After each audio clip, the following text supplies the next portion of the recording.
ഇരിക്കുന്ന എൻ്റെ പ്രിയപ്പെട്ടവരെ, എല്ലാവരോടും ആദ്യം തന്നെ നല്ലൊരു സന്തോഷം അറിയിക്കുകയാണ്. കാരണം കഴിഞ്ഞ മാസം നമ്മൾ അവിചാരിതമായിട്ടാണ് ഞാനിവിടെ എത്തിയത്. അന്ന് ഞാൻ കണ്ടതിൻ്റെ 3 ഇരട്ടി അമ്മമാരെ ഇവിടെ കാണാൻ സാധിച്ചത് തന്നെ എനിക്ക് വളരെയധികം സന്തോഷം തോന്നുന്ന ഒരു കാര്യമാണ്. അപ്പോൾ നമ്മൾ അന്ന് എന്ത് തുടങ്ങി വെച്ചോ അതിൻ്റെ വിജയം എന്നുള്ളത് ഉറപ്പിച്ചുകൊണ്ട് തന്നെയാണ് നമ്മളെല്ലാവരും ഇവിടെ കൂടിയിരിക്കുന്നത്. അതും ഒരു പ്രത്യേക ദിവസമായിട്ടുള്ള ഗുരുപൂർണിമ ദിവസത്തിൽ തന്നെ നമ്മുടെ ലോഗോ പ്രകാശനം ചെയ്യാൻ സാധിച്ചതും ശ്രീശക്തി വൃന്ദം എന്ന പേര് ലോകത്തിന് മുന്നിൽ ലോകത്തിന് മുന്നിൽ നമുക്ക് പ്രകാശനം ചെയ്യാൻ സാധിച്ചതും വലിയൊരു കാര്യം തന്നെയാണ്. ശ്രീശക്തി വൃന്ദം എന്ന പേരും ഗുരുപൂർണിമയും വളരെയധികം കണക്റ്റായിട്ട് തോന്നുന്ന ഒരു ബന്ധമുള്ളതായിട്ട് നമുക്ക് തോന്നുന്നുണ്ട്. കാരണം ഒരു കുട്ടി ജനിച്ചു വീഴുമ്പോൾ അതിലെ ആദ്യത്തെ ഗുരു ആരാണ്? ആ കുട്ടിയുടെ ആദ്യത്തെ ഗുരു ആരായിരിക്കും? അമ്മ തന്നെയാണ്.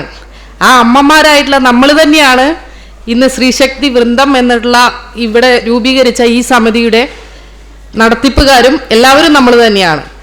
അപ്പോൾ നമ്മളും ഗുരുവായ നമ്മൾ തന്നെയാണ് ഇന്ന് ലോകത്തിന് മുന്നിൽ നാളെ ഈ സുധാകർജി പറഞ്ഞ പോലെ ആത്മീയമായിട്ടും കലയിലൂടെയും കായികത്തിലൂടെയും ലോകത്തിന് മുന്നിൽ വലിയൊരു ശക്തിയായി മാറാൻ പോകുന്ന, ഇവിടെ നടക്കുന്ന വലിയൊരു മാമാങ്കത്തിൻ്റെ ചുക്കാൻ പിടിക്കുന്ന ആൾക്കാരായി മാറാൻ പോകുന്നതും ഇവിടെ ഇരിക്കുന്ന അമ്മമാരും എല്ലാം ആയത് തന്നെ നമുക്ക് വളരെ അഭിമാനിക്കാവുന്ന ഒരു കാര്യമാണ്. അതിന്ന് പ്രത്യേകിച്ച് ഈ ഒരു നല്ല സുദിനത്തിൽ ഇത് ചെയ്യാൻ സാധിച്ചതും നമ്മൾ വളരെ ഈശ്വരൻ്റെ ഒരു അനുഗ്രഹമായി കരുതണം.